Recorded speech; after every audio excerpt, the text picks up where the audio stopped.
Deputy Wallace. Deputy Wallace, I would ask the Minister to respond immediately, and I'll give you one supplementary then, because time is running out.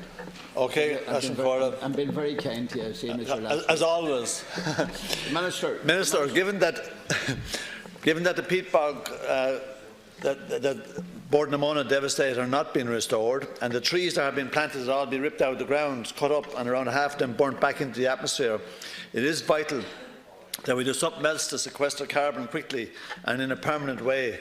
We have around 170 kilometres of coastline protected by salt marsh in Ireland.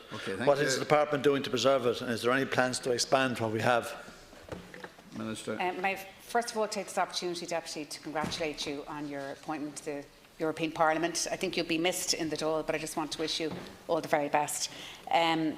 My department is the lead department responsible for implementing the EU nature legislation in Ireland, including the Habitats Directive.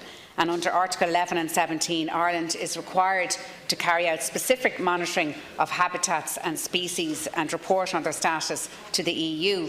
And my department recently completed a draft report for the period 2013 to 2018, and a decline in seagrass beds in several bays in Ireland was recorded, and the cause for such declines in some cases appears to be related to water quality, Deputy, which in turn may be due to runoff from municipal or agricultural sources, but further research is needed. And the scientific advice from my department, based on experience elsewhere in Europe, is that the replanting of seagrass is rarely successful, and that dealing with water quality is likely to be the best option for restoration. But the Article 17 report assessed salt marshes and reported that nationally they are in an inadequate status, but that they are relatively stable. So small losses were noted due to infilling and other activities, and the main threat to salt marshes is actually sea level rise due to climate change, which would cause coastal squeeze, whereby hard coastal defences would obstruct the natural shift of salt marsh habitat at the sea level rises.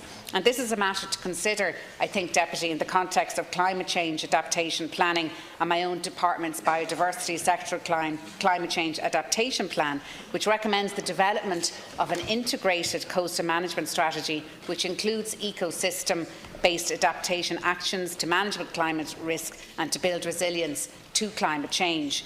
And the Habitats Directive also required Ireland to prioritise and develop a prioritised action framework to protect species and habitats, including salt marshes, seagrass beds and other coastal habitats.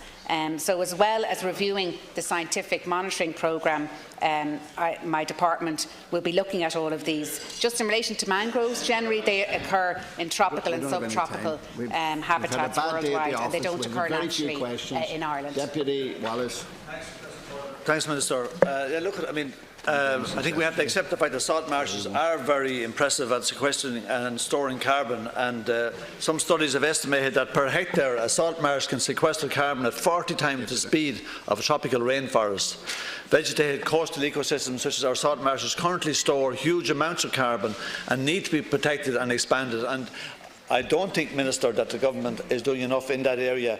And, for example, Minister, in an area that's connected with us, with ecosystems like Bantry Bay that support so much flora and fauna and biological communities and work as a carbon sink, the precautionary principle should be used. But unfortunately, in Bantry Bay, the profit principle is king, and you've given permission for an industrial project in the bay, which is upsetting the people no end for people who have an interest in protecting the ecosystem.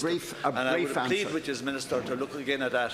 A brief answer, please. Deputy, and for bringing this to our attention. I mean, salt marshes are widely distributed across Ireland, and they are concentrated in the larger estuaries. You mentioned Bantry Bay there, but they're also in Dundalk Bay, to the Shannon Estuary, and Inner Galway Bay, and as far north as Inishowen in County Donegal. And there are several smaller salt marsh areas in Wexford Harbour as well. And maybe, Deputy, when you're in the EU, you might be able to bring this to the attention of the European Parliament also. Thank you, Deputy. That concludes